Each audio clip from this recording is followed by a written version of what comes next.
Here we go, here we go, here we go, here we go. It is Fed meeting day. Let's go.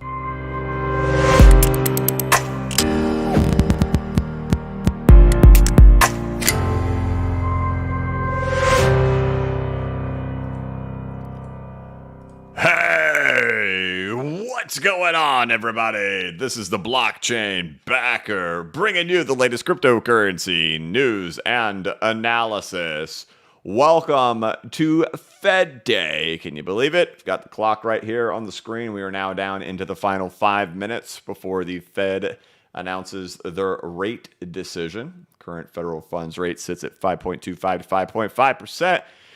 I don't think we really all care about too much about what, up a quarter, down a quarter, pause. Most likely going to be a pause, at least based on the way the market is pricing it in right now. But it's more like, how is the market going to react as the Fed makes their announcement? What is the wording and the language that they use? And what do we see? What do we just see the markets do? So if you are watching the replay of this, obviously skip forward about 4 minutes from right now. That's when we'll be getting the rate decision and watching the market's reaction live as that does happen. As you can see down here on the bottom left side of the screen, I do have what do we call it? Do we call it a speech? No, we call it a press conference, I guess, by Jerome Powell. Whenever he does go live, I will make this thing larger so we can all see it, and I will play it. And then I do always hush my mouth during that, and we just watch and just see how the markets react.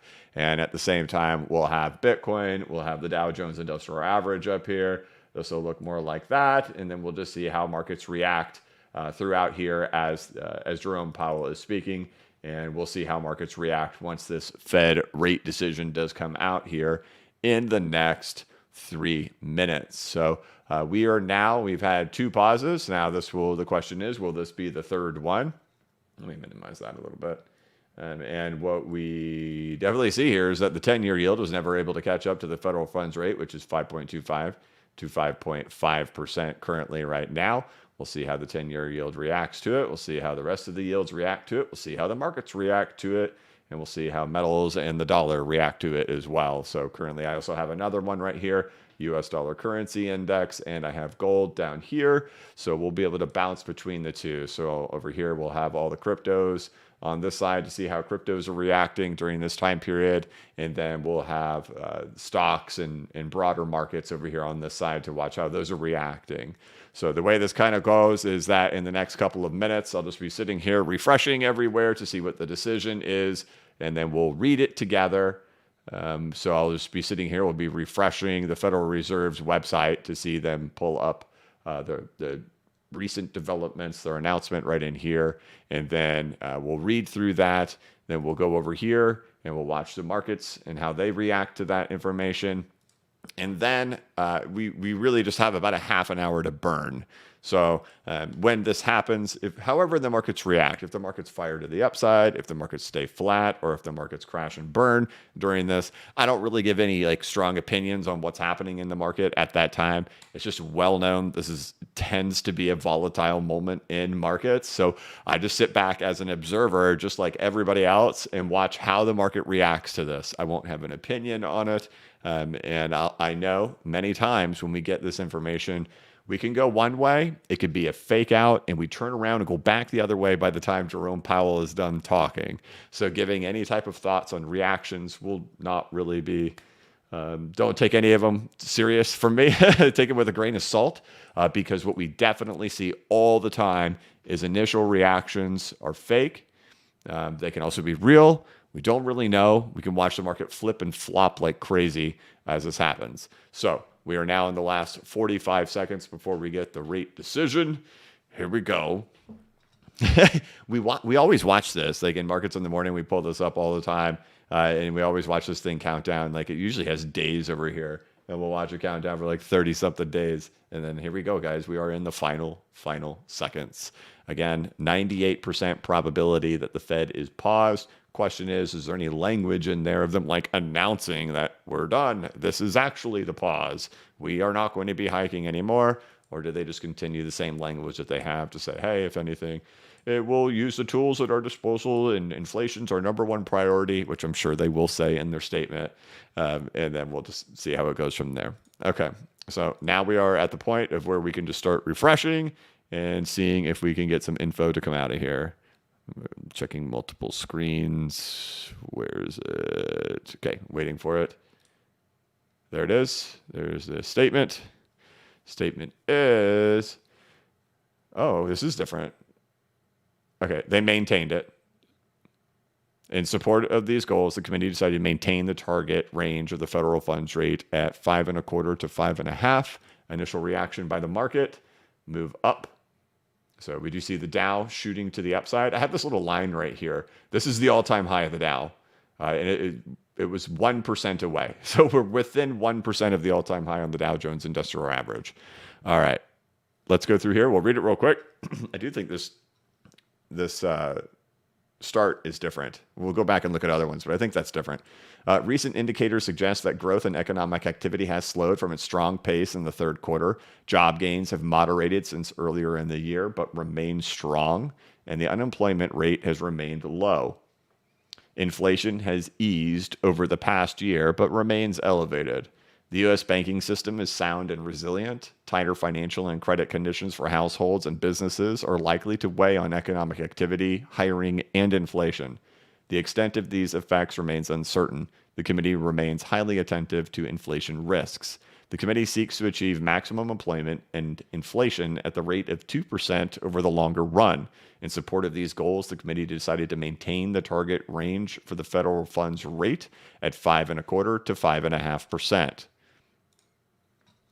The committee will continue to assess additional information and its implications for monetary policy in determining the extent of any additional policy firming that may be appropriate to return inflation to 2% over time. The committee will take into account the cumulative tightening of monetary policy, the lags with which monetary policy affects economic activity and inflation, and economic and financial developments. In addition, the committee will continue reducing its holdings of Treasury securities and agency debt and agency mortgage-backed securities as described in its previously announced plans. The committee is strongly committed to returning inflation to its 2% objective. In assessing the appropriate stance of monetary policy, the committee will continue to monitor the implications of incoming information for the economic outlook. The committee would be prepared to adjust the stance of monetary policy as appropriate if risks emerge that could impede the attainment of the committee's goals. The committee's assessments will take into account a wide range of information, including readings on labor markets, inflation pressures, inflation expectations, and financial and international developments. Okay, cool story. All right, there you go. Look at that move over there in the Dow. All right, so we got to pop up in Bitcoin. We got to pop up in Dow. Things to remember is these things can be fake outs, but at this point, the Dow Jones Industrial Average, as we all await for Jerome Powell to come on stage, is 0.5% away from the all-time high.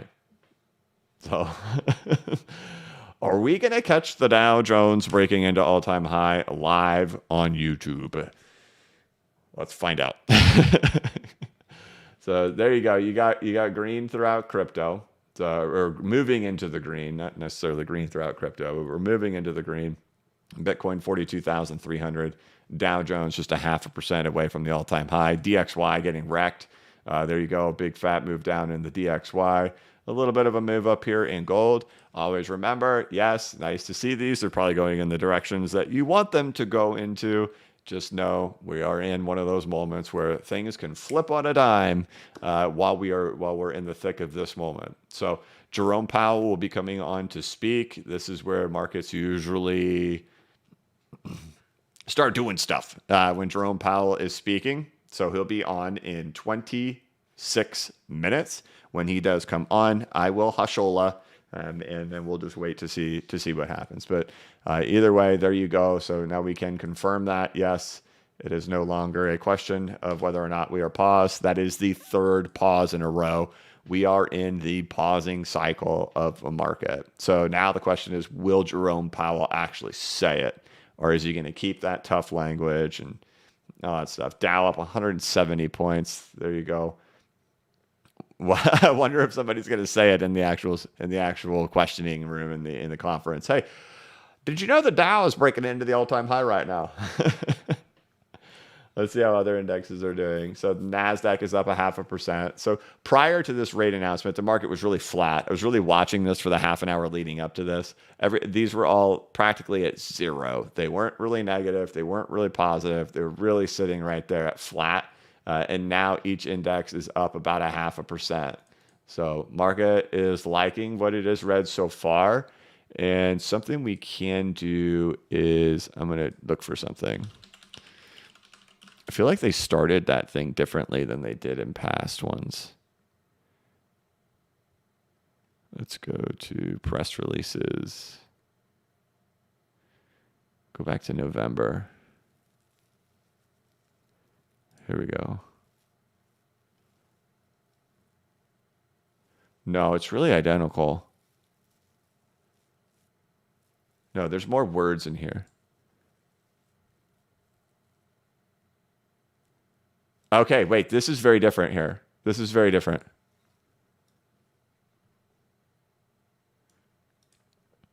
This is the one from November. It says recent indicators suggest that economic activity expanded at a strong pace in the third quarter.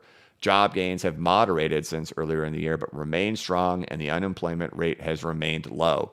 Inflation remains elevated. So they say that economic activity expanded at a strong pace in the third quarter. But then they go right here and they say recent indicators suggest that growth of economic activity has slowed from its strong pace in the third quarter. Job gains have moderated since earlier in the year, but remain strong. That's the same thing that they said right there, right? Job gains have moderated since earlier in the year, but remain strong. Job gains have moderated since earlier in the year, but remain strong. And the unemployment rate remained low. And the unemployment rate has remained low. Inflation has eased over the past year, but remains elevated. So there you go. That's new language right there. So in the last one, they said inflation remains elevated. And then in this one, they say inflation has eased over the past year, but remains elevated. I know these seem like little nitpicky things that we're doing and looking at just a couple of different words in here to see this. But when Jerome Powell comes on, he talks about stuff like that. He will talk about, well, did you notice that in that one sentence, instead of saying will, it said may? Like that is like the big changing thing, right? So these are the things that we are noticing here that's different here in December than November, is that recent indicators suggest growth of economic activity has slowed from its strong pace in the third quarter. So we're slowing down, whereas last time they said recent indicators suggest that economic activity expanded at a strong pace in the third quarter. So now we're slowing down, and they're saying that inflation has eased. They didn't say that here. All they said is inflation remains elevated, but here they're acknowledging that inflation has eased. So those may not seem like big things, but they may end up being big things. We'll find out when Jerome comes on stage and speaks, as the Dow Jones Industrial Average is less than 0.5% away from its all-time high. So, okay. Other things to cover as we wait.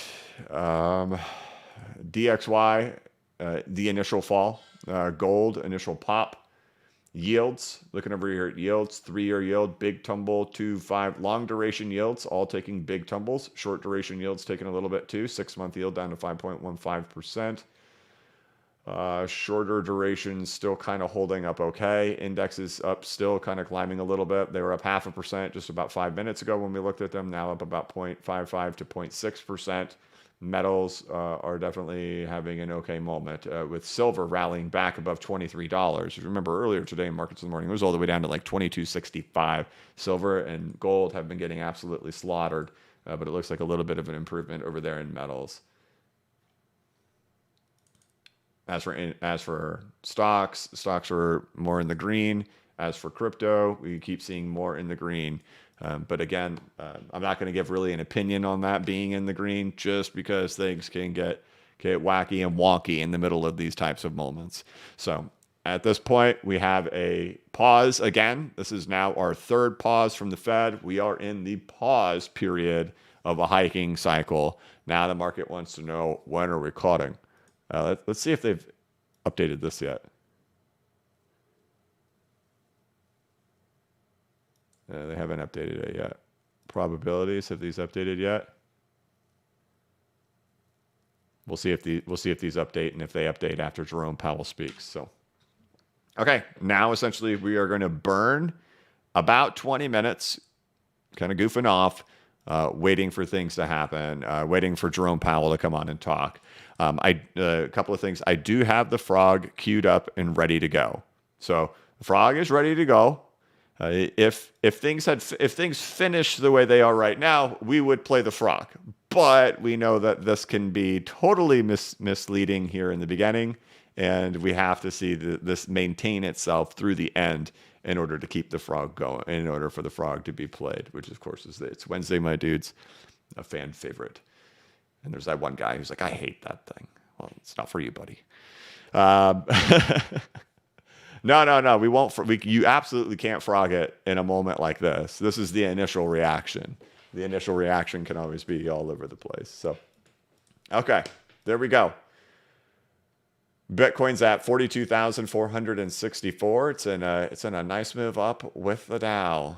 Let's take it. Let me get these super chats here really quick. David Pontini, before we had even started or gone live, this was a long time ago when he sent this thing. It was about 40 minutes ago. He had said, my daughter and I send love from London. You'll make me and her super happy if you could give her a shout out, and she's sacrificing her screen time to let me watch this live. Okay. Rebecca, first of all, thank you very much for letting your father watch this live stream. There are over 3,000 people watching right now, and I'm addressing you, Rebecca. And I want to let you know, whenever it's my fault that my kids miss their screen time, I always hook them up and add it on. I know it's a school night. It's almost ready for bed. You're supposed to be shutting that iPad down, but Daddy is using it, and he's using it to watch me. And Daddy, I'm going to ask you if you could please give her some more screen time to make up for watching the Federal Reserve. So, Rebecca, I hope you have a great day. Thanks for letting your dad watch. Have a nice night, and I hope you get some extra screen time. Andy Philpott with the super sticker. Thank you, brother. And then Hans Loaded gave out a BCB membership. All this stuff was before the stream even started. Rebecca sing the Friday song. Yeah, every morning when I wake up, my daughter, we have a different thing that we do. And there's nothing. Oh. Monday, guess what? 5 days to the weekend. Ha! Tuesday, 4 days to go. Wednesday, we play the frog song. So I woke her up with the frog song this morning. Thursday, tomorrow's Friday. And then Friday, yeah, we play the Rebecca Black song. Greg says Dow Jones new all-time high. No, it's not. We're watching it. We've got the new all-time high right there. But we might catch it live. There's a chance we will catch this thing live. It's definitely not far away. It is only 148 points away from an all-time high. 148.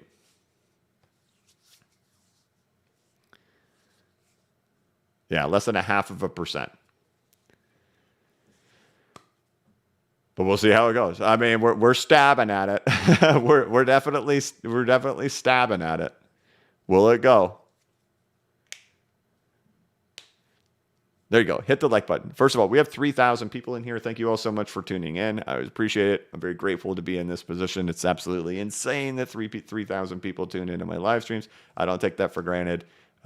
Very fortunate to have that type of eyes and attention on me. Of course, number one way to support the channel is to hit the like button. It's not super chats. It's not any of that stuff. It's just hitting that like button. And thank you guys so much for tuning in.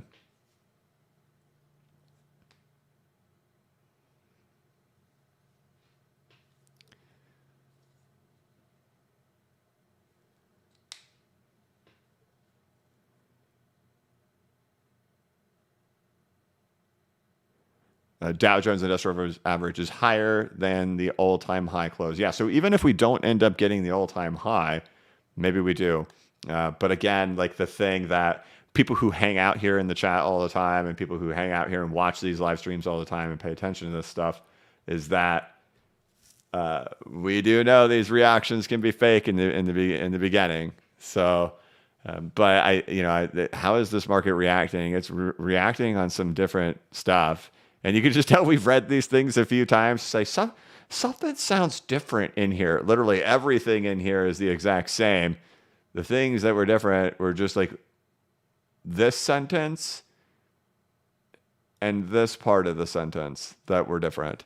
So, when they released it last time, they were saying recent indicators suggest that economic activity expanded at a strong pace in the third quarter and that inflation remains elevated. This time, they say recent indicators suggest that growth of economic activity has slowed from its strong pace in the third quarter and inflation has eased but remains elevated. It's acknowledgement of a slowdown in the economy and an acknowledgement that inflation is easing. Those are things that you definitely want to see, you would think. So there you go. XP Market gifted 5 BCB memberships. Brother, thank you very, very much. Crypto Hippo member for 5 months. Thank you. And so XP Market, if you got your name flipped over there to green, you could thank XP Market. He took care of you. And you now have access to emojis. So I know it's an exciting time to see prices moving to the upside. Just, calm, right? Prepare. It totally could take it all back. Totally could take it all back when Jerome comes up there. So get ready for it. Jonas Fugala says, lurkers unite. Yeah, that was pretty impressive to see everybody come out. All the lurkers come out of the shadows, right? I appreciate all of you. I know you don't sit there in the chat, but you did it anyway. So, okay, we're now at 14 minutes away from. Yeah, we're now 14 minutes away from Jerome Powell coming up on the screen, and then I will be quiet at that point. Slick Rice, member for 34 months. OG, and I do believe what he's saying because of how long he's been a member. Remember when you had the 10,000 people in the chat for the Spark snapshot? That was unreal. You deserve that many every day. Oh, thank you very much. Yeah, that's throughout all of history, that's still the biggest stream I've ever done. I didn't even have the YouTube channel for a year at that point. It was over a year. It was over a year when we did that. But yeah, no stream has ever exceeded that. Maybe we have. I don't remember. At the peak of the market, we had a lot of people in here at all times. But these Fed streams always seem to do well. We were like, yeah, let me watch Jerome Powell do hard swallows. Man, look at that DXY go. DXY down, gold, upper Ruski, silver, 23.19. Man, big move for silver, up 42 cents today. Dow Jones Industrial Average stalled out. And just so you know, we're looking at 15-minute candles on the screen. So we're only like these periods right in here. This is the start of December. This is the start of December. So we're not looking at like a really long period. We always kind of zoom in on it during these times because we're looking at really short-term volatility happening in the market. So these are 15-minute candles that we're all looking at here. The same goes for the Dow, or same goes for the DXY, and the same goes for gold in here. So big moves, man. Are they real? This language is different. Right? This is last one, November. The Fed is acknowledging a slowdown in economic activity and acknowledging that inflation has eased. I don't think they've put that one in there in any of the past ones. So there you go. Watch it all. Bitcoin 42,275. Dow Jones 36,786, about 0.5% away from the all-time high. DXY falling. Of course, we've talked all about this in Markets in the Morning all the time. This is a technical move for the DXY, so it is happening kind of right on cue.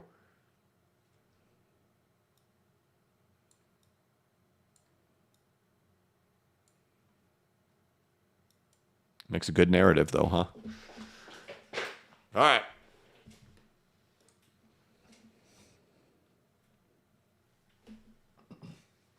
Julian says, I'm sending love and excitement from Switzerland. Thank you very much. Hello, Switzerland. It's bedtime.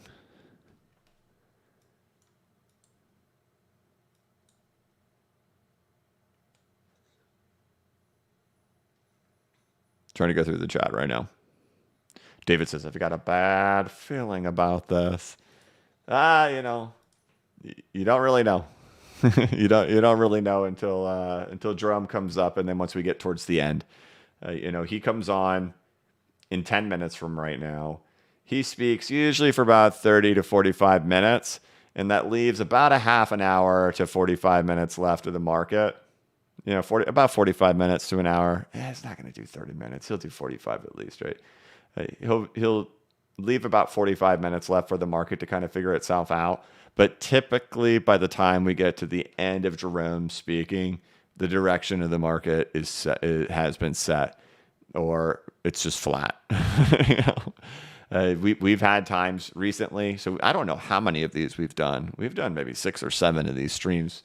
And we've had some of them where like literally everything just stays flat. This is a pretty decent sized move right out the gates from what we've seen in the past. This is a pretty decent sized move. And this is probably the biggest wording change that we've seen in any of these so far.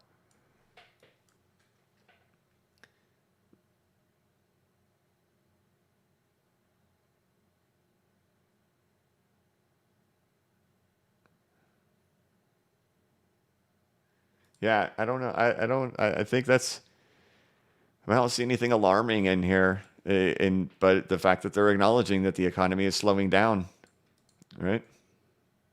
So are we going to have a blow-off rally of people FOMO buying because rates are being cut because the economy is slowing down? It seems possible. But don't want to speak too early. We got to wait for Mr. Powell to come on. Neil Beasler gifted 10 memberships. Brother, thank you very much, Neil. It was very generous of you. Thank you, sir. XRP Corey says, I've been around since 2020 crash. What's the plan for content in the long bear when the AML, the bag's empty? When all the bags are empty? Man, I don't really know. Take it a day at a time.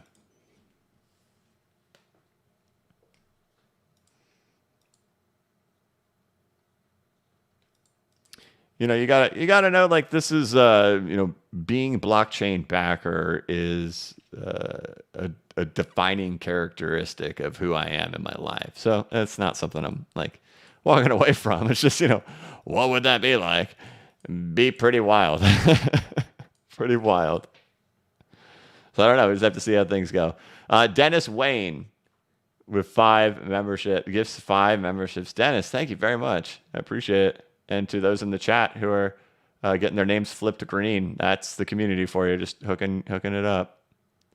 Right as World, member for 4 months, says, whether it's good news or not, something we want to hear, always a breath of fresh air when you speak from a place of genuineness. Thank you. You dig?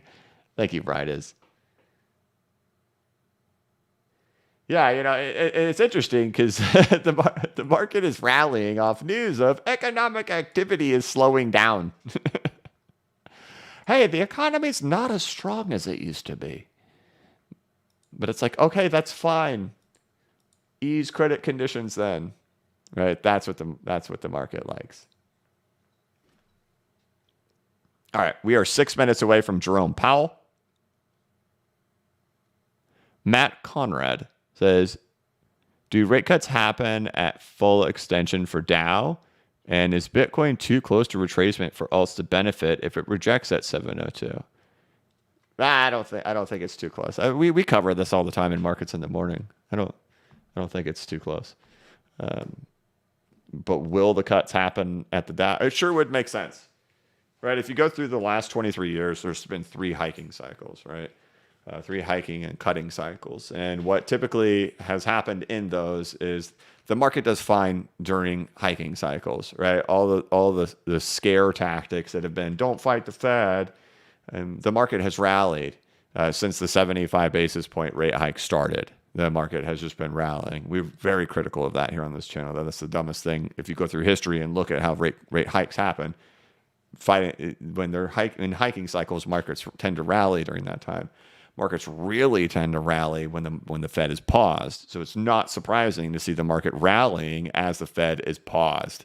Then when the Fed starts cutting, that in the last last 23 years, 2 of those times, the market still pushes up one last little breath. And then it all hits the fan. We go into the great financial crisis. We go into C19. The dot-com bubble pops. And it's that, when people like to perceive it that, the starting of rate cuts is going to send the economy flashing off into the universe and it's all going to be glorious. But that's just not what the last 3 have done. So will they do it at the 4.236 extension? Don't know. Right? Where is it? Do I have it on here? Maybe. There it is. Right. So this is the Dow, right? This is how close it is, right? We talk about distribution a lot. This would be your 4.236 extension. And a reminder, this is how high the roaring 20s were back in 1929 peak. That sends you off into the Great Depression. This is not modified. This is copied and pasted right here. This is how high we are, right? And when we go back into things like this, and we go back into moments like this one right in here with the federal funds rate, right? The Fed starts cutting in here. Where do they start? They start right here. The market gives one more breath, one more attempt on the rate cuts and rallies on the rate cuts. And then we go into great financial crisis right afterwards. And the Fed start cutting right here, right? Rally, all falls apart. So it's kind of like right on their typical track of behavior that if we end up getting the cuts to start in here, look out. We're at a 4.236 extension. We're also at the height at which the roaring 20s was before the Great Depression comes in. And this is identical distribution like we just saw back with Bitcoin and we saw with Ethereum, where we exceed the 3.618. Everyone screams just admit it's a bear market. It goes and sets a new all-time high. Everybody becomes mega bulls, right? Everybody becomes mega bulls on Bitcoin to 100K, and then it's over, right? It hits the 4.236 extension. Exact same thing happened over there on Ethereum. What have we seen in here? We exceed the 3.618 extension. This becomes the most Googled for recession in all of history. More than C19, right? More people Googling that we're in a recession ever. It's the exact same behavior as we had in here. Capitulation, and then what's going to end up happening? Obnoxious bulls will end up coming, right? Obnoxious. The Fed's just starting to cut. Soft landing. The Fed pulled it off. Everything is great and glorious, and we're going to make it. We're all going to the moon for forever. I don't know the future, but I can show you these things, and I can tell you that this is on my radar and gives me a little bit of caution and concern, especially if Congress finally bans themselves from owning stocks. It's something that everybody agrees with, that Congress shouldn't be allowed to trade stocks. But if they do end up doing it here and they say, out of ethical reasons, Elizabeth Warren comes on, out of ethical reasons, we're all going to sell. It's the right thing to do. You know dang well you're getting played. So, okay. Let's not get spicy. Let's not get obnoxious. We're going to get ready because Powell's coming on in 2 minutes. Good old 2 minutes. Okay. Looking good. Good. Okay, I got to turn the desktop audio off while I play this because they will often have music playing, which they do.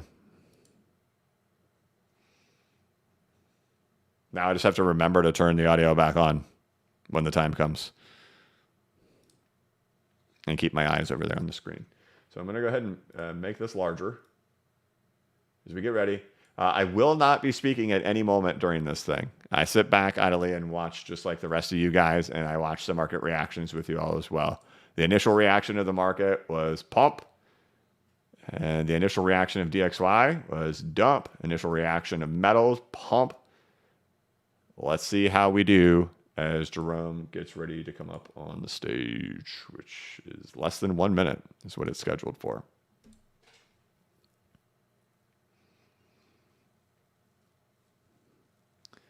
And before we get going, Jim Gaines gifted a membership. Thank you very much, Jim. Andy Philpott gifted 5. Thank you, brother. Neil Biesler, new member. After gifting a bunch, that becomes one. Thank you very much, Neil. And then Ratchin Ray with super chat. Thank you very much.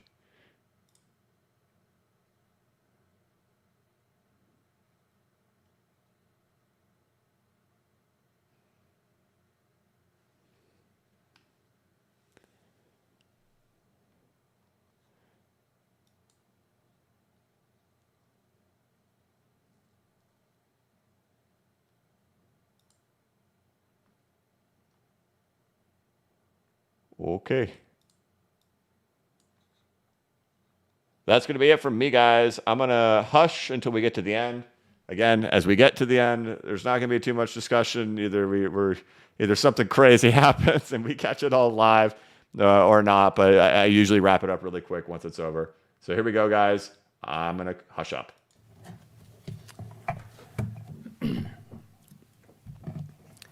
Good afternoon. My colleagues and I remain squarely focused on our dual mandate to promote maximum employment and stable prices for the American people. As we approach the end of the year, it's natural to look back on the progress that has been made toward our dual mandate objectives. Inflation has eased from its highs, and this has come without a significant increase in unemployment. That's very good news. But inflation is still too high, ongoing progress in bringing it down is not assured, and the path forward is uncertain. As we look ahead to next year, I want to assure the American people that we're fully committed to returning inflation to our 2% goal. Restoring price stability is essential to achieve a sustained period of strong labor market conditions that benefit all. Since early last year, the FOMC has significantly tightened the stance of monetary policy. We've raised our policy interest rate by 5.25 percentage points and have continued to reduce our securities holdings at a brisk pace. Our actions have moved our policy rate well into restrictive territory, meaning that tight policy is putting downward pressure on economic activity and inflation, and the full effects of our tightening likely have not yet been felt. Today, we decided to leave our policy interest rate unchanged and to continue to reduce our securities holdings. Given how far we have come, along with the uncertainties and risks that we face, the committee is proceeding carefully. We will make decisions about the extent of any additional policy firming and how long policy will remain restrictive based on the totality of the incoming data, the evolving outlook, and the balance of risks. I will have more to say about monetary policy after briefly reviewing economic developments. Recent indicators suggest that growth of economic activity has slowed substantially from the outsized pace seen in the third quarter. Even so, GDP is on track to expand around 2.5% for the year as a whole, bolstered by strong consumer demand as well as improving supply conditions. After picking up somewhat over the summer, activity in the housing sector has flattened out and remains well below the levels of a year ago, largely reflecting higher mortgage rates. Higher interest rates also appear to be weighing on business fixed investment. In our summary of economic projections, committee participants revised up their assessments of GDP growth this year, but expect growth to cool, with the median projection falling to 1.4% next year. The labor market remains tight, but supply and demand conditions continue to come into better balance. Over the past 3 months, payroll job gains averaged 204,000 jobs per month, a strong pace that is nevertheless below that seen earlier in the year. The unemployment rate remains low at 3.7%. Strong job creation has been accompanied by an increase in the supply of workers.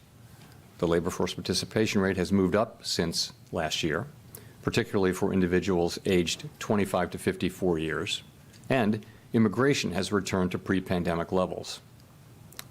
Nominal wage growth appears to be easing, and job vacancies have declined. Although the jobs to workers gap has narrowed, labor demand still exceeds the supply of available workers. FOMC participants expect the rebalancing in the labor market to continue, easing upward pressures on inflation. The median unemployment rate projection in the SEP rises somewhat from 3.8% at the end of this year to 4.1% at the end of next year. Inflation has eased over the past year, but remains above our longer-run goal of 2%.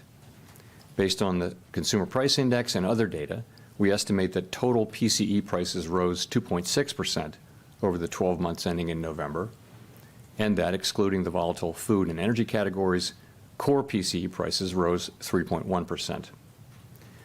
The lower inflation readings over the past several months are welcome, but we will need to see further evidence to build confidence that inflation is moving down sustainably toward our goal. Longer-term inflation expectations appear to remain well anchored, as reflected in a broad range of surveys of households, businesses, and forecasters, as well as measures from financial markets. As is evident from the SEP, we anticipate that the process of getting inflation all the way to 2% will take some time. The median projection in the SEP is 2.8% this year, falls to 2.4% next year, and reaches 2% in 2026. The Fed's monetary policy actions are guided by our mandate to promote maximum employment and stable prices for the American people. My colleagues and I are acutely aware that high inflation imposes significant hardship as it erodes purchasing power, especially for those least able to meet the higher costs of essentials like food, housing, and transportation. We're highly attentive to the risks that high inflation poses to both sides of our mandate, and we are strongly committed to returning inflation to our 2% objective. As I noted earlier, since early last year, we have raised our policy rate by 5.25 percentage points, and we have decreased our securities holdings by more than $1 trillion. Our restrictive stance of monetary policy is putting downward pressure on economic activity and inflation. The committee decided at today's meeting to maintain the target range for the federal funds rate at 5.25 to 5.5%, and to continue the process of significantly reducing our securities holdings. While we believe that our policy rate is likely at or near its peak for this tightening cycle, the economy has surprised forecasters in many ways since the pandemic, and ongoing progress toward our 2% inflation objective is not assured. We are prepared to tighten policy further if appropriate. We're committed to achieving a stance of monetary policy that is sufficiently restrictive to bring inflation sustainably down to 2% over time, and to keeping policy restrictive until we're confident that inflation is on a path to that objective. In our SEP, FOMC participants wrote down their individual assessments of an appropriate path for the federal funds rate based on what each participant judges to be the most likely scenario going forward. While participants do not view it as likely to be appropriate to raise interest rates further, neither do they want to take the possibility off the table. If the economy evolves as projected, the median participant projects that the appropriate level of the federal funds rate will be 4.6% at the end of 2024, 3.6% at the end of 2025, and 2.9% at the end of 2026, still above the median longer-term rate. These projections are not a committee decision or plan. If the economy does not evolve as projected, the path of policy will adjust as appropriate to foster our maximum employment and price stability goals. In light of the uncertainties and risks and how far we have come, the committee is proceeding carefully. We will continue to make our decisions meeting by meeting based on the totality of the incoming data and their implications for the outlook for economic activity and inflation, as well as the balance of risks. In determining the extent of any additional policy firming that may be appropriate to return inflation to 2% over time, the committee will take into account the cumulative tightening of monetary policy, the lags with which monetary policy affects economic activity and inflation, and economic and financial developments. We remain committed to bringing inflation back down to our 2% goal and to keeping longer-term inflation expectations well anchored. Restoring price stability is essential to set the stage for achieving maximum employment and stable prices over the longer run. To conclude, we understand that our actions affect communities, families, and businesses across the country. Everything we do is in service to our public mission. We at the Fed will do everything we can to achieve our maximum employment and price stability goals. Thank you. I look forward to your questions. Thank you. Chris Rugaber at Associated Press. I wanted to ask, how should we interpret the addition of the word any before additional firming in the statement? I mean, does that mean that you're pretty much done with rate hikes and the committee has shifted away from a tightening bias and toward a more neutral stance? Thank you.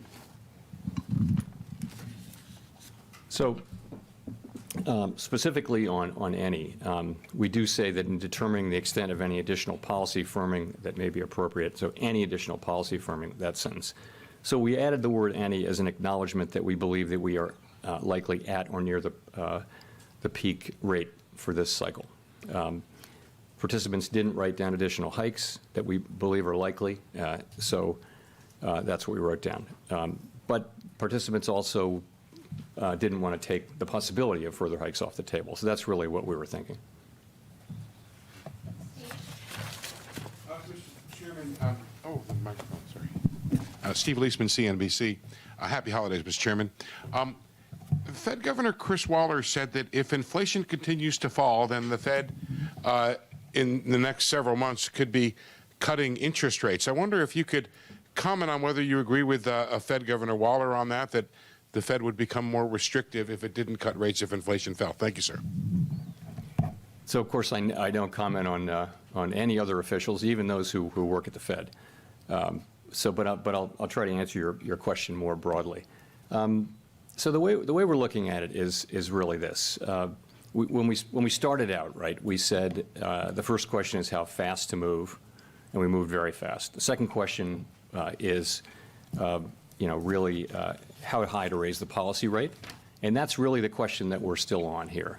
We're very focused on that. As I mentioned, people generally think that we're at or near that, and think it's not likely that we will hike, although they don't take that possibility off the table. So that's when you get to that question, and that's your answer.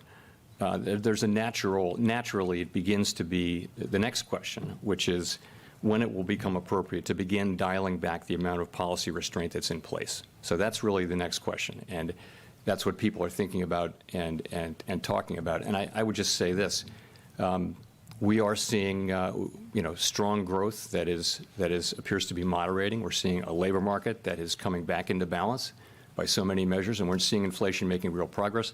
These are the things we've been wanting to see. We can't know. We still have a ways to go. No one is declaring victory. That would be premature. And we can't be guaranteed of this progress. So we're moving carefully in making that assessment of whether we need to do more or not. That's really the question that we're on. But of course, the other question, the question of when will it become appropriate to begin dialing back the amount of policy restraint in place, that begins to come into view. And is clearly a topic of discussion out in the world, and also a discussion for us at our meeting today. Can you give some color as to the nature of that discussion today? Thank you. Sure.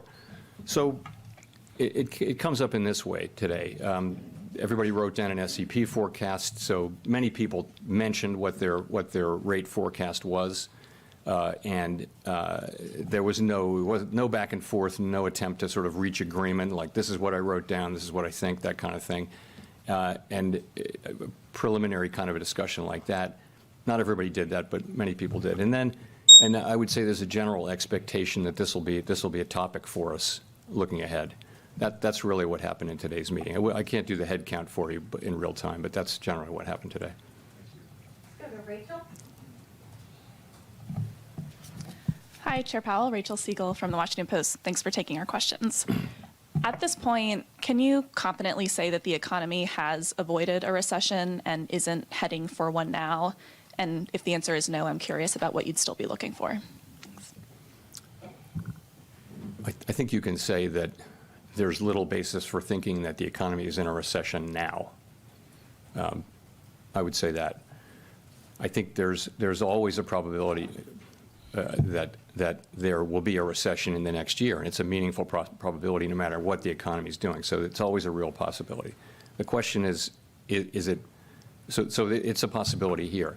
I have always felt since the beginning that there was a possibility, because of the unusual situation, that the economy could cool off in a way that enabled inflation to come down without the kind of large job losses that have often been associated with high inflation and tightening cycles. So far, that's what we're seeing. That's what many forecasters on and off the committee are seeing. This result is not guaranteed. It is far too early to declare victory. And there are certainly risks. It's certainly possible that the economy will behave in an unexpected way. It has done that repeatedly through in the post-pandemic period. Nonetheless, where we are is we see the things that I mentioned. I'm curious if you're looking back on the past year, you talked about navigating by the stars under cloudy skies. Can you talk about some of the ways in which the economy surprised you most this year, where you thought it would behave in one way and had to pivot to respond? Thanks. So I think forecasters generally, if you go back a year, were very broadly forecasting a recession for this year, for 2023. And not only did that not happen, that includes Fed forecasters and really essentially all forecasters. A very high proportion of forecasters were expecting very weak growth or a recession. Not only did that not happen, we actually had a very strong year. And that was a combination of strong demand, but also real gains on the supply side. So this was the year when labor force participation picked up, where immigration picked up, where the distortions to supply and demand from the pandemic, the shortages and the bottlenecks, really began to unwind. So we had significant supply side gains with strong demand, and we got what looks like a 2.5% plus, or a little more than that, growth year at a time when potential growth this year might even have been higher than that, just because of the healing on the supply side. So that was a surprise to just about everybody. I think the inflation forecast is roughly what people wrote down a year ago, but in a very different setting. And I would say the labor market, because of the stronger growth, has also been significantly better. If you look back at the SEP from a year ago, there was a significant increase in unemployment. That didn't really happen. We're still at 3.7%. So we've seen strong growth, still a tight labor market, but one that's coming back into balance with support from the supply side, a greater supply of labor.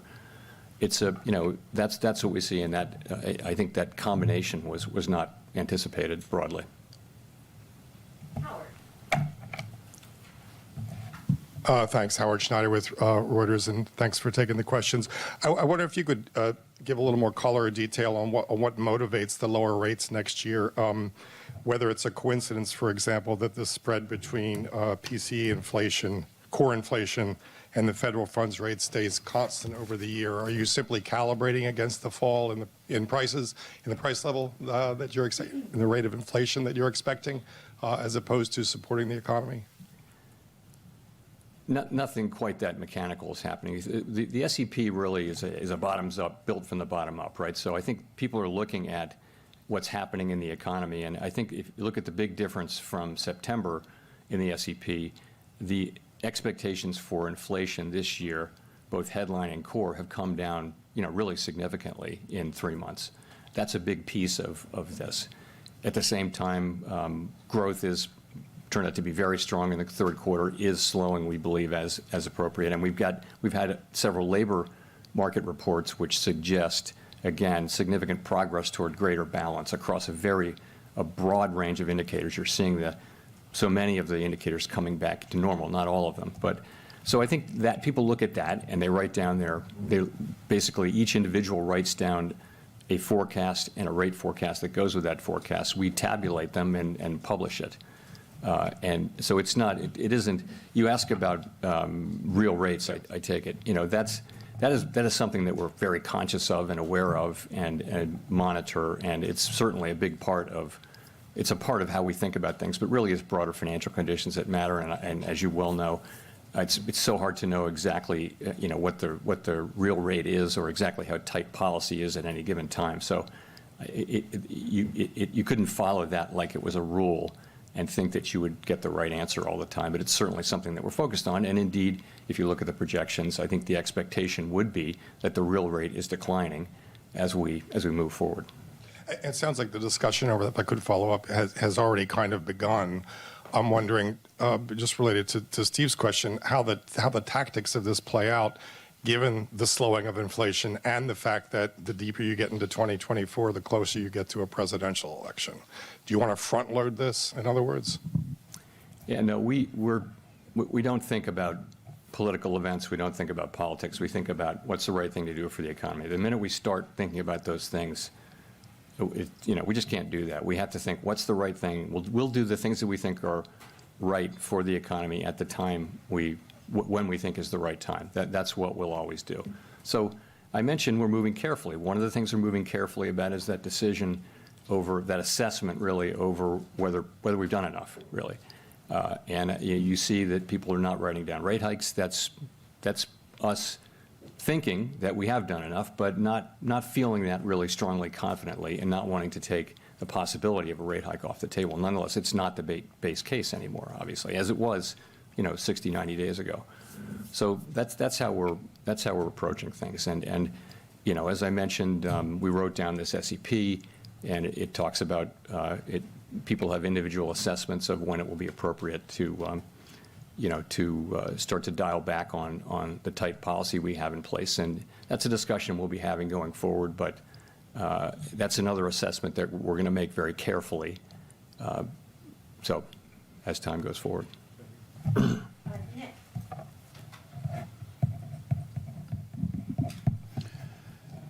Nick Timmeros of the Wall Street Journal. Chair Powell, you've argued over the last year that policy tightening started before you actually lifted off because the market anticipated your moves and tightened on your behalf. The market is now easing policy on your behalf by anticipating a funds rate by next September that's a full point below the current level, with cuts beginning around March. Is this something that you are broadly comfortable with? So this last year has been remarkable for the sort of seesaw thing back and forth we've had over the course of the year, of markets moving away and moving back and that kind of thing. So, and what I would just say is that we focus on what we have to do and how we need to use our tools to achieve our goals, and that's what we really focus on. And people are going to have different forecasts about the economy, and those are going to show up in market conditions, or they won't. But in any case, we have to do what we think is right. And in the long run, it's important that financial conditions become aligned or are aligned with what we're trying to accomplish. And in the long run, they will be, of course, because we will do what it takes to get to our goals. And ultimately, that will mean that financial conditions will come along.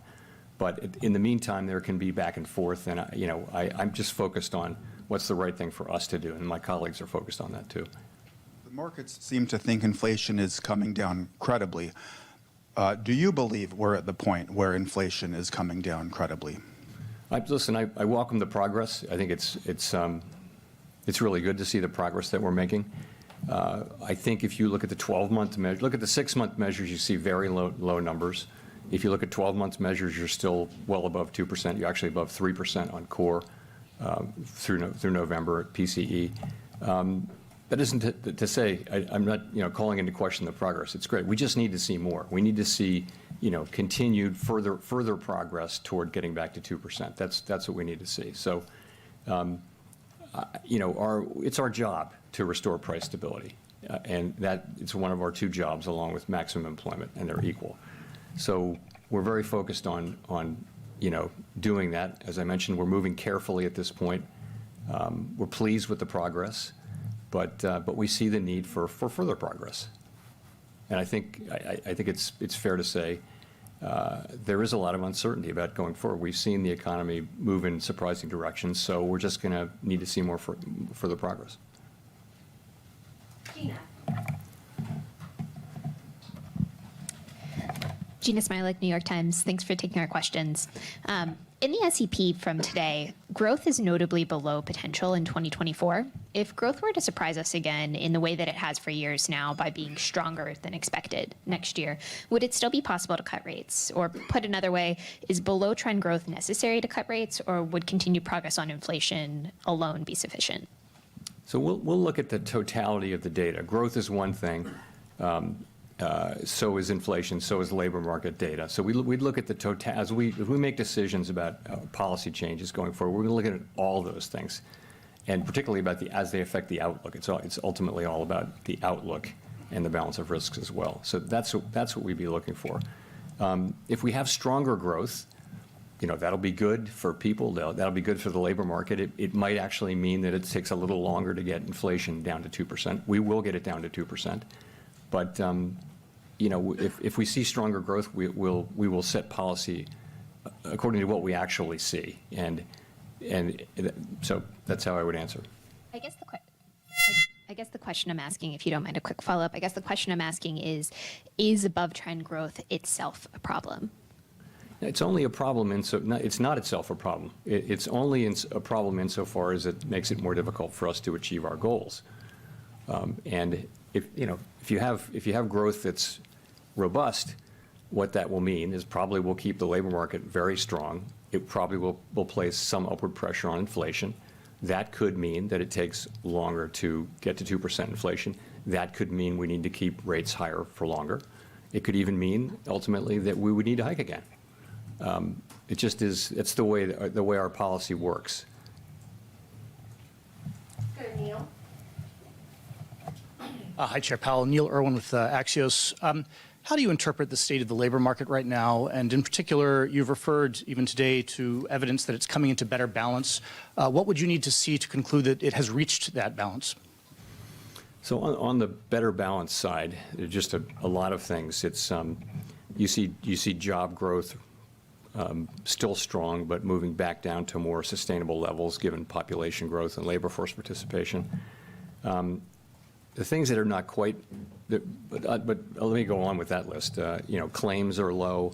If you look at surveys of businesses, they're sort of the era of this frantic labor shortage are behind us, and they're seeing a shortage of labor as being significantly alleviated. If you look at shortages of workers, whereas they thought job availability was the highest it had ever been or close to it, that's now down to more normal levels by so many measures: participation, unemployment, so many measures, the unemployment, job openings, quits, all of those things.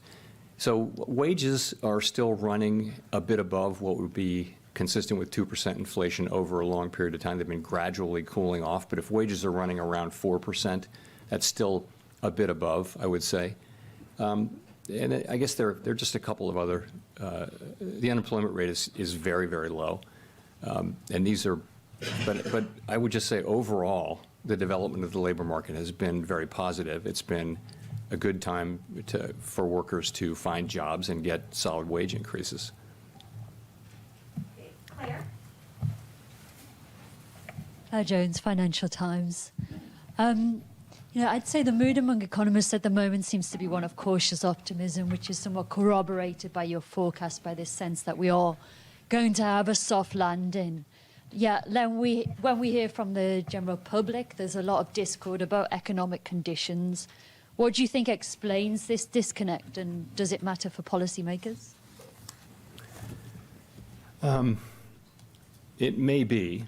A common theme is that while inflation is coming down, and that's very good news, the price level is not coming down. Prices of some goods and services are coming down, but overall, in the aggregate, the price level is not good. So people are still living with high prices, and that is something that people don't like. And what will happen with that is wages are now, real wages are now positive, so that wages are now moving up more than inflation as inflation comes down. And so that might help improve the mood of people. But we see those public opinion surveys. The thing that we can do is to do our jobs, which is to use our tools to foster price stability, which has such great benefits over such long periods of time, and which is the thing that really enables us to work for and achieve an extended period of high employment, which is so beneficial for, families and companies around the country. Victoria? Hi, Victoria Guido with Politico.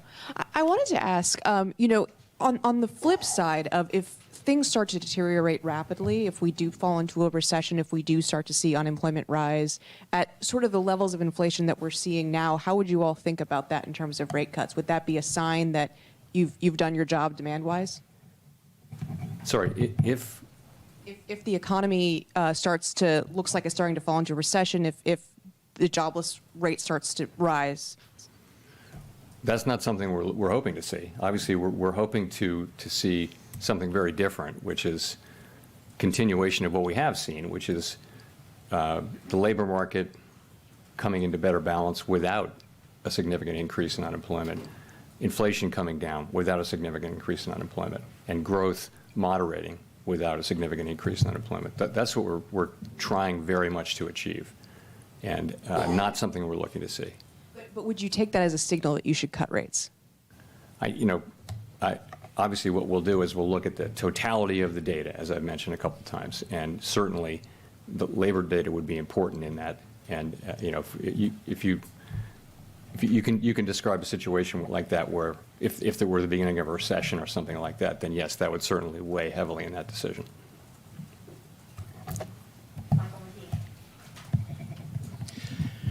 Michael McKee from Bloomberg Television and Radio.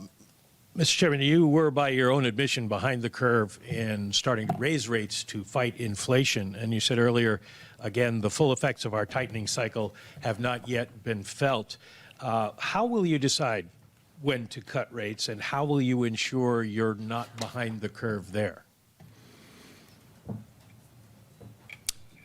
So we're aware of the risk that we would hang on too long. We know that that's a risk, and we're very focused on not making that mistake. And we do regard the two, we've come back into a better balance between the risk of overdoing it and the risk of underdoing it. Not only that, we were able to focus hard on the price stability mandate, and we're getting back to the point where, which is what you do when you're very far from one of the two mandates. You're getting now back to the point where both mandates are important, and they're more in balance too. So I think we'll be very much keeping that in mind as we make policy going forward. And the things we'll be looking at, I've already described. We're obviously looking hard at what's happening with demand, and what we see the same thing other people see, which is a strong economy, which really put up quite a performance in 2023. We see good evidence and good reason to believe that growth will come in lower next year, and you see what the forecasts are. I think the median participant wrote down 1.4% growth, but we'll have to see. It's very hard to predict. We'll also be looking to see progress on inflation and the labor market remaining strong, but ideally without seeing the kind of large increase in unemployment that happens sometimes. When you begin the cutting cycle, will it be essentially run the same way you do it now with raising rates, where you basically do trial and error cut and see what happens, or will you tie it to some particular measure of progress? We haven't typically tried to articulate, with one exception, really specific target levels, which was, some of you will remember the thresholds that we used in, 2013. The answer is, these are things that we haven't, really worked out yet. We're sort of just at the beginning of that discussion. Thank you, Mr. Chairman. Edward Lawrence with Fox Business. So if the Fed cuts rates, as the dot plot is showing, about 75 basis points, does that signal that there's a belief of weakness next year in the economy? It wouldn't, if that were, first of all, let me just say, that isn't a plan. That's just accumulating what people wrote down. So that's not something, this, but allow me to say it again. We don't debate or discuss what the right, whose SEP is right. We just say what they are, and we tabulate them and publish them. So it's important for people to know that. But It wouldn't need to be a sign of, it could just be a sign that the economy is normalizing and it doesn't need the tight policy. It depends on, the economy can evolve in many different ways, right? So, but it could be more what I just described. And you focused on core inflation. We've heard from in other meetings. How sticky is core inflation right now? Well, that's what we're finding out, and we've seen real progress in core inflation. It has been sticky, and famously the service sector is thought to be stickier, but we've actually seen reasonable progress in non-housing services, which was the area where you would expect to see less progress. We are seeing some progress there, though. And in fact, all three of the categories of core are now contributing. Goods, housing services, non-housing services, they're all contributing at different levels, meeting by meeting, or rather report by report. So, yeah. Okay, let's go to Katerina. Katerina Saraiva, Bloomberg News. Thanks for taking our questions. I just wanted to ask a little bit about, we had some pretty positive data this morning and yesterday. I'm assuming those were not incorporated into the forecasts we see today. But I just wanted to ask, how that kind of adds to your thinking, on the inflation outlook. Right. So we got CPI the morning of the first day, and we got PPI the next day, which informs the translation into PCE. So it's very, very late in the game, but nonetheless, participants are allowed to, encouraged to update their SEP forecasts until probably mid-morning today. After that, so staff has to accumulate all of that and create the documents that you see. So until about mid-morning, maybe late morning, it's okay to update. And I believe some people did update their forecasts based on what we saw today. Okay, and do you see, how are you, when you think about, starting to think about the rate cuts next year or whenever they come, how do you think about the economy we're in now, kind of post-pandemic? Do you think that there's been significant structural shifts, and is that going to change how you look at a rate cut path? The question of whether there have been fundamental structural shifts is a really hard to know the answer, and a very interesting one right now. The one that would affect, one that comes to mind, though, is just the question of where the neutral rate of interest is. And so, for example, if it's risen, and I'm not saying that it has, but if it were to have risen, that would mean that interest rates would need to be a little bit higher to convey the same level of restriction. The thing is, we're not really going to know that. People will be writing papers about that 10 years from now and still fighting about it. So it's just that it's going to be uncertain. So we're going to be making policy in this difficult, uncertain, really unprecedented environment. Someone once said that you know the natural rate of interest by its works, and that's really right. But that's very difficult because policy operates with a lag. So it's one of the reasons why we slowed down this year. We started slowing down at this meeting last year, reducing the pace at which we were adding restriction. And over the course of this year, we really slowed down a lot to give those lags time to work. In terms of demand, has demand shifted more away from services into goods? You can make a case for that the shift back into services has not been complete, and it doesn't look like it's ongoing, but I don't know if that's right. Maybe people just bought so much stuff that they temporarily don't want any more stuff. They haven't got any place to put it. Let's go to Jennifer. Thank you, Chair Powell. Jennifer Schonberger with Yahoo Finance. You said back in July that you needed to start cutting rates before getting to 2% inflation. As you mentioned, PCE inflation is now running at 3.5% on core. On a 6-month annual basis, core PCE is running at 2.5%. Though when you look at supercore and shelter, they are, of course, stickier. So in looking at the different components of the data, how much closer do you have to get to 2% before you consider cutting rates? I mean, the reason you wouldn't wait to get to 2% to cut rates is that policy would be too late. I mean, you'd want to be reducing restriction on the economy well before 2%, because before you get to 2%, so you don't overshoot. If we think of restrictive policy as weighing on economic activity. You know, it takes a while for policy to get into the economy, affect economic activity, and affect inflation. So I can't give you a precise answer, but if you look at what's in the SEP, and you know, I think you'll see a reasonable estimate of the time lags and things like that it would take. Do you think below 3% would be reasonable? I wouldn't want to identify any one precise point, because I would be able to look back then and probably find out that it turned out not to be right. But we'll be looking at it and looking at the broad collection of factors.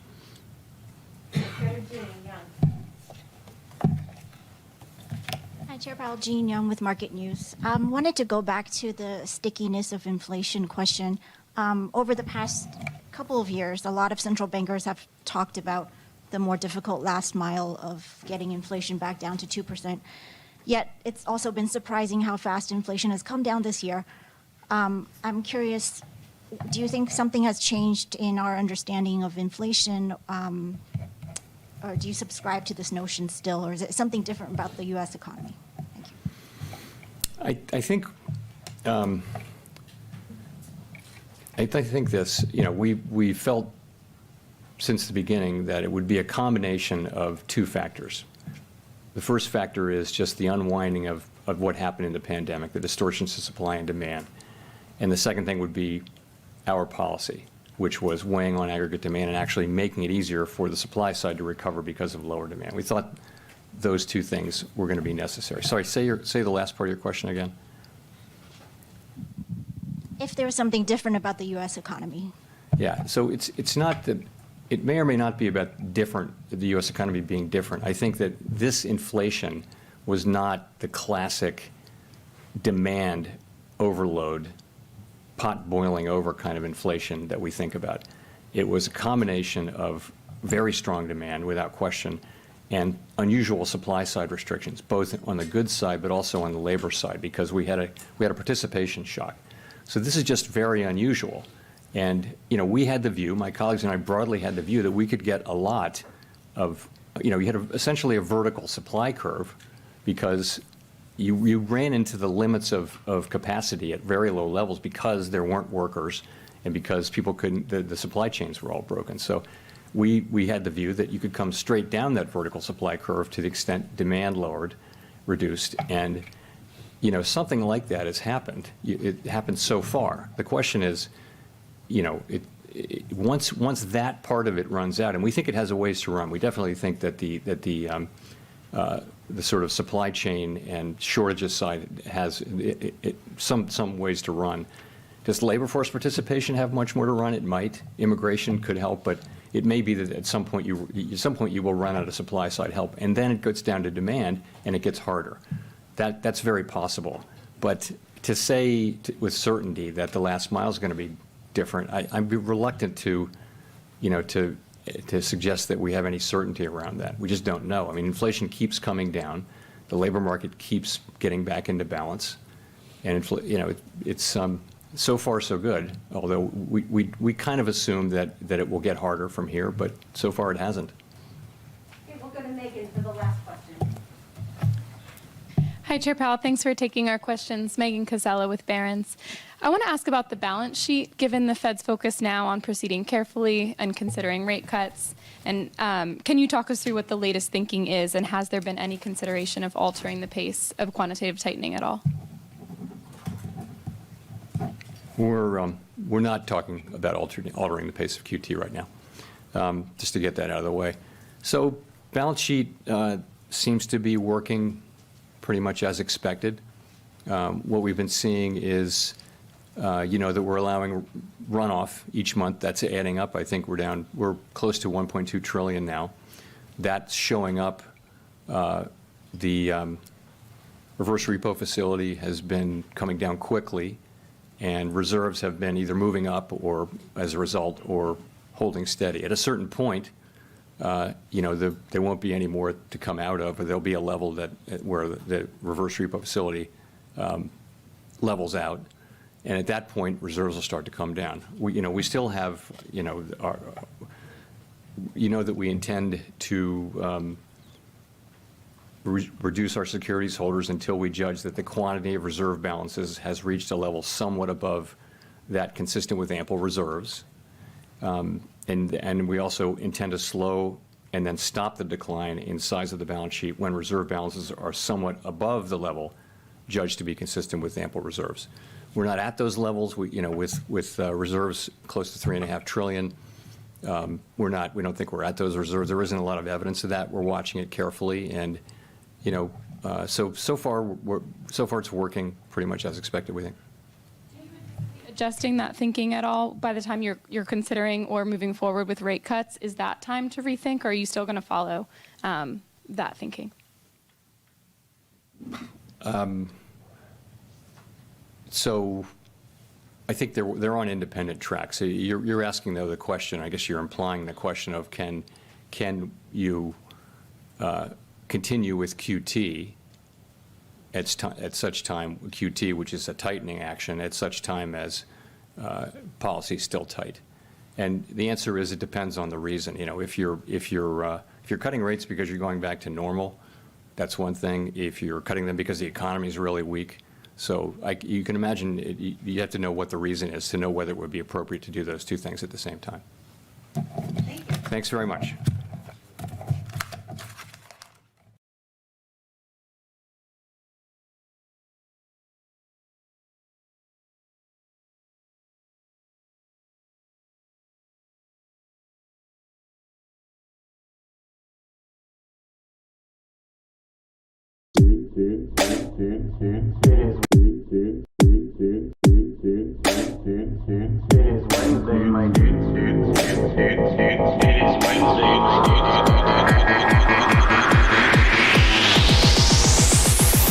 It is Wednesday, my It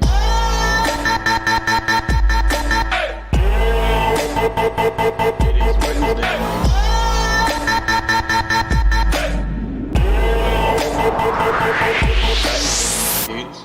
New all-time high for the Dow Jones Industrial Average as Jerome Powell's press conference goes on.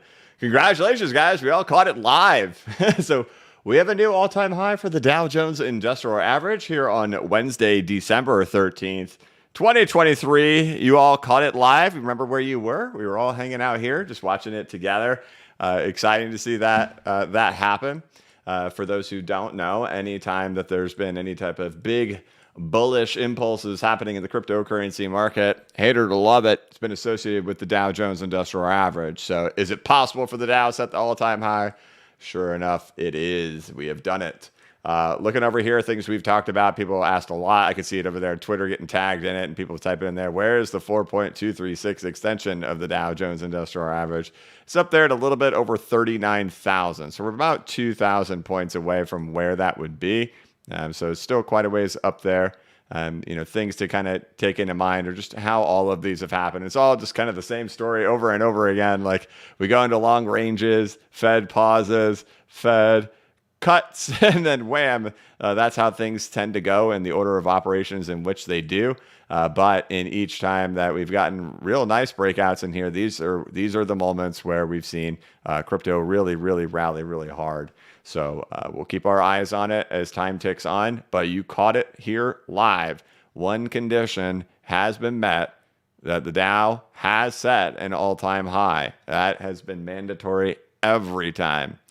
Things to kind of take notice of in here. So just because you get above it doesn't necessarily mean you hold it that week, right? This is a week candle. This one lasts a whole week. You can see it gets above it, then goes back below. The next week, above it, below. Then the next week, above it, below. So just because you get above doesn't mean necessarily it's like in full-blown breakout, surging to the upside. Many times you can have to work through these things a lot. But we did catch it here live on December 13th during the press conference here. Dow Jones Industrial Average, new all-time high.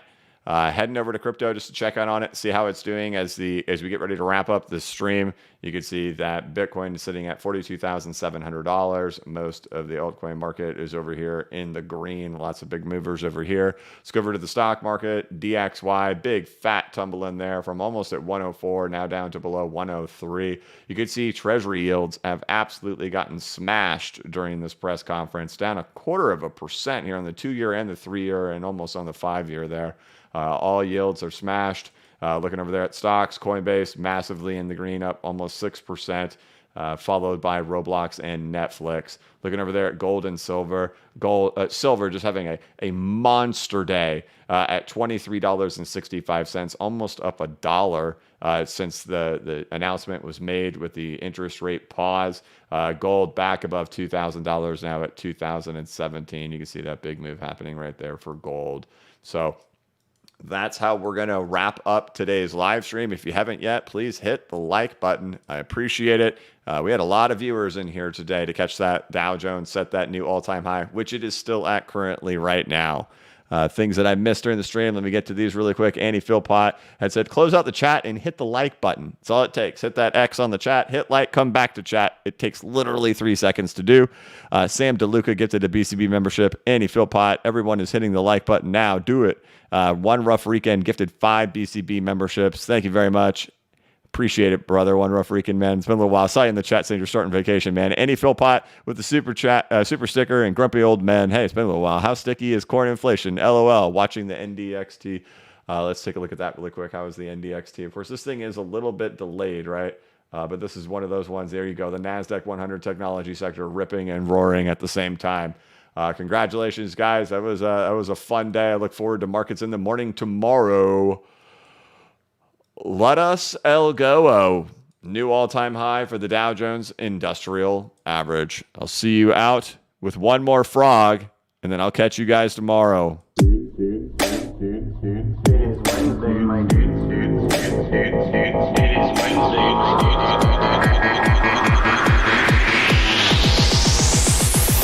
It is Wednesday, my It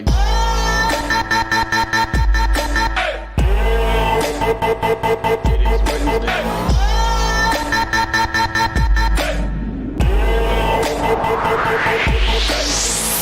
All right. That's it. Thank you guys so much for watching. If you could, please hit the like button. What is my outro? All right, that's it. Thank you so much for watching. If you could, please. What is it? Hit the like button and subscribe to the channel. Yeah, do that whole thing. Subscribe to the channel if you're new. Hit the notification bell so you can be notified of when I create new content and when I go live. As always, this is not investment advice and I am not a financial advisor. But if you ever need a pick-me-up or a little bit of reassurance, just remember the blockchain backers got your back. Tanvir and Oscar, the last second. Thank you, guys. All right, that's it. Have a good one.